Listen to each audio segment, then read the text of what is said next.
So because occasionally stories happen and we have stuff scheduled and ready to go out to you maybe 2-3 weeks out, we don't get to talk about a major music story or different music stories that come up that pique our interest because we don't want it to sound stale 3 weeks from now. So this is one of those situations where we wanted to talk about something that has happened in the music world that has never happened before.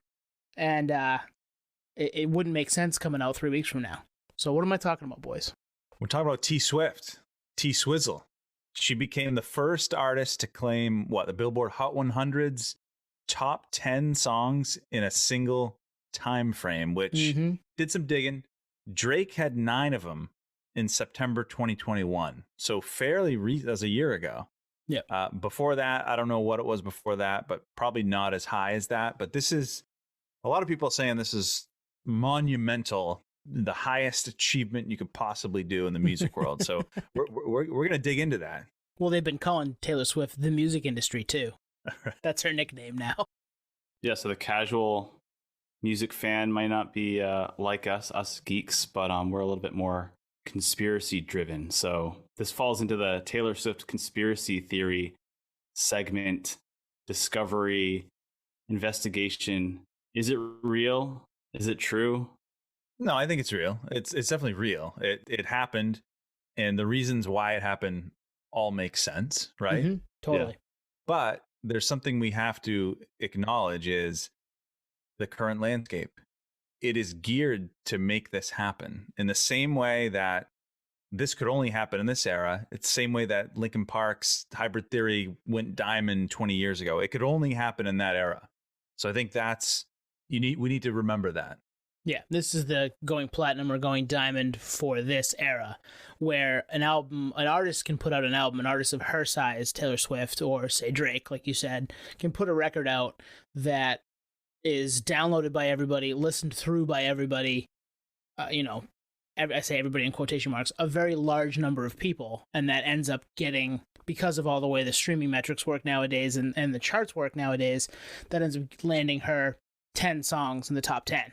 It's only going to happen with an artist as big as Taylor Swift, and it can really only happen in a time like right now, right? Yeah, absolutely. And we were kind of chatting about this before.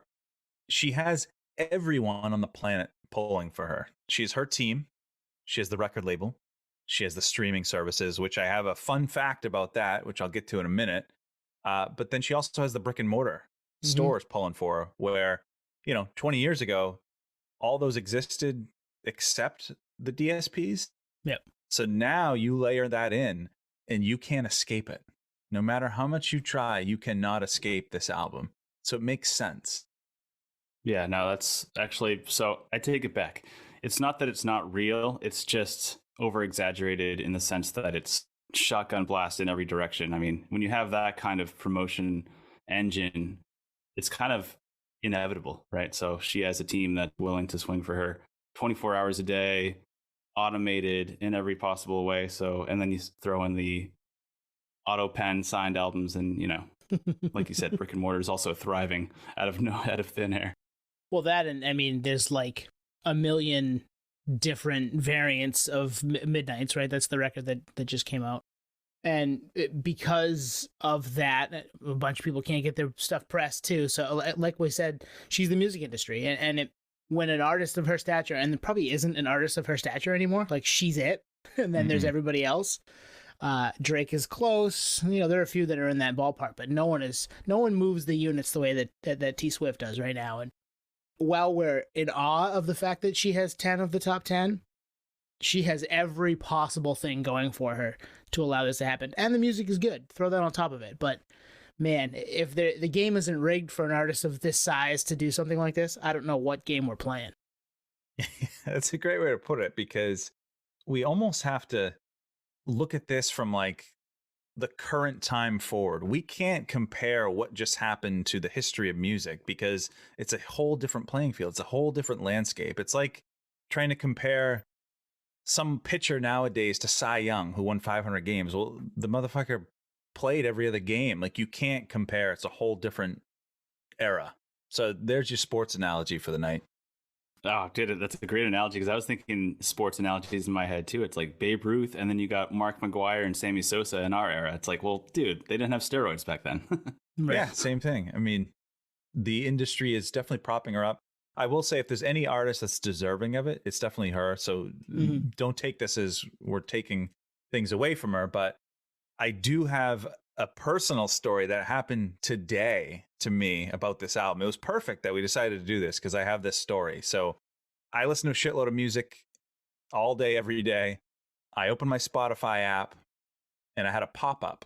And the pop-up said, and I'm paraphrasing, "Thank you for being one of the first 10% of listeners to listen to Taylor Swift's Midnights." What's weird about that?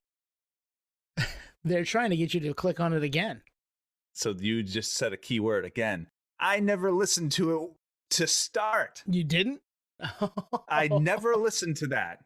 Wow. I honestly think I may have pulled it up. I never hit play on a single song. And maybe just the fact that I visited her page, her profile, that triggered something in the system that I was at least interested at one point in time. But this shows you the machine is rip roaring for Taylor right now. Well, you know what it is. It's our group text. We texted about talking about this topic, and boom, there it is, right? I mean, then you get the, hey, thanks for being one of the top 10%. Like, they're just assuming that you did, because, I mean, a lot of people did too, right? But, man, the fact that you didn't actually listen to it, how much are they listening to us right now?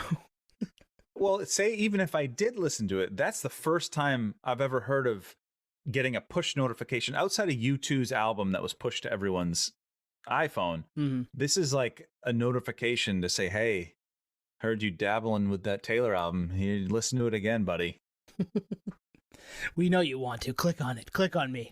Let's get those numbers higher. Let's get 20 of the top 20 songs. We know there's only, 12 or 13 songs on the record, but let's make it all 20. You're right. This isn't T-Swift slander. We're not knocking her. We're just talking about the interesting fact that an artist can do this and how does it happen. Where it's never happened before, it's an interesting thing to kind of dive into, and that's why we wanted to talk about it and give it to you, in real time. As we said, Podioslave in real time. You're going to get these here and there as we have topics that come up that pique our interest that we don't want to wait on to talk about. So, yeah, keep an eye on the feed. We'll toss up, some 8 to 10 minute segments here and there where we feel it's necessary. Thanks for checking this one out. Peace, podheads. Thank you for listening to Podioslave. We are at Podioslave on Twitter, Instagram, TikTok, all of the places that you can find us on social media. Facebook, Podioslave Podcast. YouTube, Podioslave Podcast there. Email us at podioslavepodcast@gmail.com. And hey, if you want to become a supporter, click on the link at the bottom of the episode and give us $1, give us $5. It keeps the lights on, keeps us going. We really appreciate that stuff. Thank you.